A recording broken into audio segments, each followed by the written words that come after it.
Matthew chapter 4, verse 7. Jesus said to him.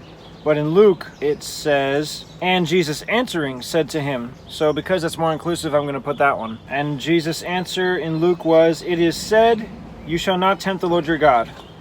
In Matthew, it says, it is written again, you shall not tempt the Lord your God.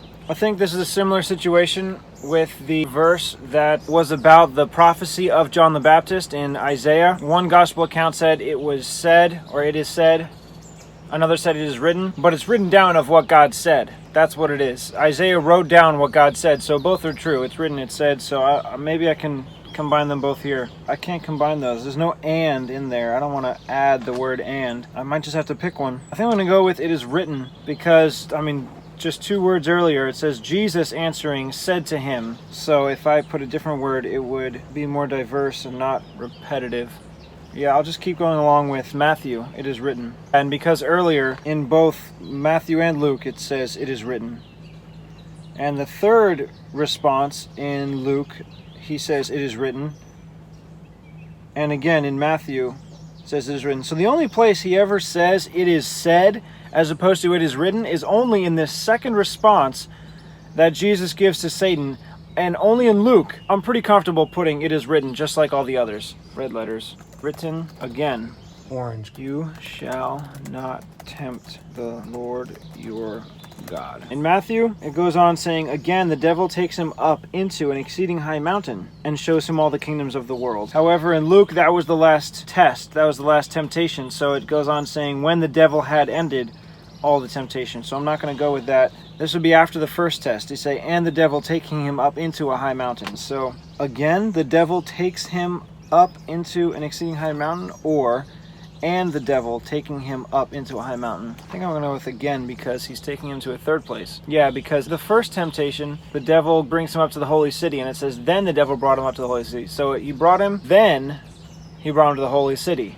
That failed. Now the final time, instead of putting and, I'm going to put again. Okay, yeah, it just seems more correct in Matthew. Plus it says an exceeding high mountain in Matthew, and Luke it just says a high mountain. And shows him all the kingdoms. Showed to him all the kingdoms of the world, all the kingdoms of the world in a moment of time. And the glory of them is in Matthew, but it's not in Luke. And in Luke it says in a moment of time, which is not in Matthew, so I'm going to have to put both. Okay, but mostly I'm going to rely on Matthew. I'll put the whole verse of Matthew, all the kingdoms of the world and the glory of them, and then I'll skip to Luke in a moment of time. Again, the devil up into an exceeding high mountain and shows him all the kingdoms of the world and the glory of them in a moment of time. The next verse, in Luke it says, and the devil says to him, or in Matthew it just says, and says to him. I think I'll put and the devil says to him just because it's added in Luke. All these things will I give you if you fall down and worship me. All this power will I give you and the glory of them. For that is delivered to me, and to whomsoever I give it. If you therefore will worship me, all shall be yours. So that's much longer in Luke than in Matthew. All these things will I give you. All this power will I give you. I could put all these things and this power. Okay, it helps out because he says 2 different things at the beginning in Luke. All this power will I give you and the glory of them. So instead of adding an and between these things and the power, I could just put a comma. All these things, the power and the glory of them will I give you. Yeah, I'm going to have to put the glory of them before the words that came before it in Luke, will I give you. I'll put the will I give you at the end. So I'm kind of rearranging the verse in Luke. I don't really like doing that. I don't know if I want to do that. All these things will I give you if you'll fall down and worship me. I think that because there's just so much, I could just put the word and. All these things and this power will I give you, and the glory of them. I could just add the word and. No, I don't want to add anything. I really don't. I could put all this power will I give you, all these things, and the glory of... Okay, there, that's clear. That way I'm not adding a single thing, and I'm not reorganizing anything at all. Okay, that's how it's going to go. So I'm going to continue with Luke. All this power will I give you. Then I'm going to skip over to Matthew. All these things will I give you.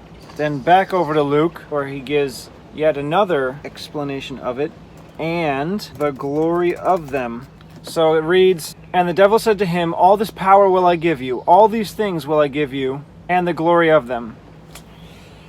I could just leave out will I give you that second time from Matthew, because it's just a repetition. Yeah, I think I'm going to leave it out because it's an exact copy of what's being said in Matthew, and I don't want to have copies. So now, okay, this is what it reads now. And the devil said to him, all this power will I give you, all these things, and the glory of them. That's pretty clear. Not modifying anything. I'm just keeping out the repetition and putting them together. Continuing on with Luke 4, that is delivered to me, and to whomsoever I will, I give it. If you therefore will worship me, all shall be yours. In Matthew, if you will fall down and worship me. If you therefore will fall down. I'm going to add fall down and worship me, because worship me is the same. So just fall down and from Matthew. If you therefore will, read, fall down and worship me, all shall be yours. All these things will I give you. Except he kind of says that earlier. All this power will I give you. All these things. Yeah, he says it earlier in Luke, but later in Matthew. So just saying it once would be, I think, good enough to have the fact that it was said. Because it's only said once in Matthew, it's only said once in Luke. So I'm only going to have it said once here. Okay, yeah, I think that's good. So now this is how it reads. For that is delivered to me, and to whomsoever I will, I give it. If you therefore will fall down and worship me, all shall be yours. There, all inclusive. Not modified. I was close. I was about to just mix around the verse. I don't want to do that at all. I really don't. As much as I can avoid it, I will. So now the response of Jesus is in Luke. And Jesus answered and said to him, as opposed to, then says Jesus to him, and Jesus answered and said to him. Then says Jesus to him. It said answering the first two times. The first response, Jesus answered and said. In Matthew, it just says, Jesus said to him, that second response. Then says Jesus to him the third time. So in Matthew, it doesn't say answering as often. In Luke, Jesus answered him. Jesus answered him. He again says, Jesus answering said to him. So the word answering is there all three times in Luke, but only once in Matthew. I'm going to have it Jesus says to him, as it says in Matthew. Because now it's not just an answer, it's a command. Get you behind me. Well, that's how it says in Matthew and in Luke. Get you behind me. So I'm going to say, then Jesus said to him. Or I could put answer, because answered and said is in Luke. It's not necessarily a choice. Then Jesus answered and said to him. Yeah, I'm going to put answered and said, because that's more inclusive. Yeah, I'll continue on with Luke. Then Jesus answered and said to him, get you behind me. Get you from here. Both get you, but only in Luke. Behind me, Satan. Get you from here, Satan. So he ends in both in Satan. For it is written, you shall worship the Lord your God, you shall worship the Lord your God, and him only shall you serve. And him only shall you serve. So the rest is exactly the same. So that would be the end of that third of the final temptations. The response after the third temptation in Matthew is, then the devil leaves him. In Luke would be like this. And when the devil had ended all the temptation, he departed from him for a season. Okay, so and when the devil had ended, or then the devil leaves him, and behold, angels ministered to him. Then the devil leaves him. When the devil had ended all the temptation. I could put them both. So I could put, and when the devil had ended all the temptation, skip to Matthew, then the devil leaves him. Or I could just put, the devil leaves him.